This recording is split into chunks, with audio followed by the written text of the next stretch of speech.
SS Rajamouli एक ऐसा नाम जिनके साथ हॉलीवुड के फेमस डायरेक्टर से लेकर बॉलीवुड के सबसे बड़े एक्टर्स भी काम करने का सपना देखते हैं, क्योंकि जहां बॉलीवुड फिल्मों को सिर्फ अपना बजट निकालने में ही आफत आ जाती है, वहीं एसएस राजामौली के डायरेक्शन में बनी फिल्में कमाई के सारे रिकॉर्ड्स तोड़कर आगे निकल जाती है। पर सवाल ये उठता है कि आखिर कौन है ये राजामौली, कैसे इन्होंने गरीबी से निकलकर फिल्म डायरेक्शन में अपना करियर बनाया और आखिर इस बात में कितनी सच्चाई है कि उन्होंने अपने करियर में एक भी फ्लॉप फिल्म नहीं दी है। चलिए सब कुछ जानते हैं।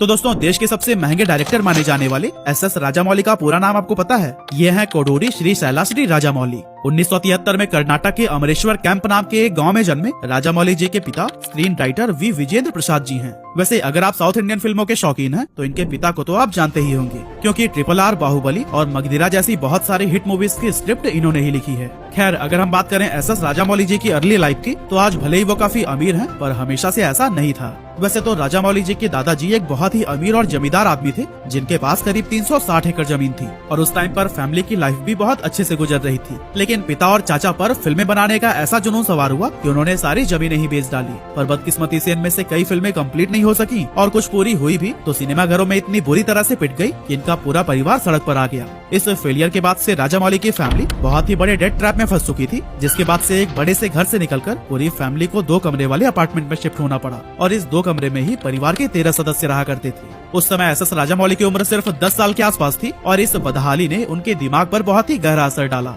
खैर, अपने इन हालातों और कर्ज से निकलने में इनके परिवार को काफी लंबा समय लग गया और इसी बीच राजामौली के 12th की पढ़ाई भी कंप्लीट हो गई।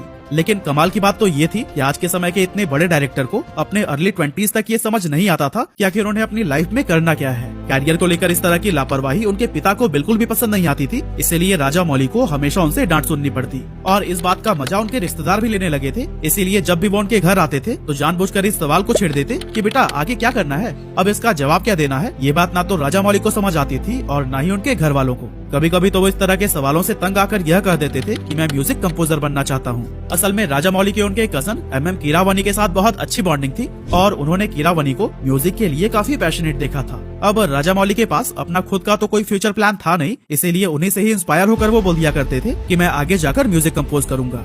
खैर, कोई भी पेरेंट जब अपने बच्चे को कैरियर के लिए लापरवाह देखता है तो उसके लिए ये सबसे बड़ी चिंता होती है। विजेंद्र भी इसी को लेकर ही परेशान रहते थे और यही वजह थी कि उनके घर का माहौल खराब रहने लगा। ऐसे में अपने पिता की डांट और गुस्से से बचने के लिए राजामौली ने काम करने का सोचा और अपने पिता के साथ ही सेट पर जाने लगी। साथ ही वो अपनी या अपने पिता के लिखी हुई स्क्रिप्ट्स को ले जाकर बड़े बड़े डायरेक्टर्स को सुनाने का भी काम करते थे। एक्चुअली राजामौली को स्टोरी टेलिंग में बहुत मजा आता था, क्योंकि उन्हें बचपन से ही कहानियां सुनना और सुनाना बहुत पसंद था। असल में जब वो 7 साल के हुए तो उनकी दादी ने उन्हें रामायण, महाभारत और भगवत गीता के पाठ सुनाने शुरू कर दिए थे और इसी उम्र में ही उनके पिता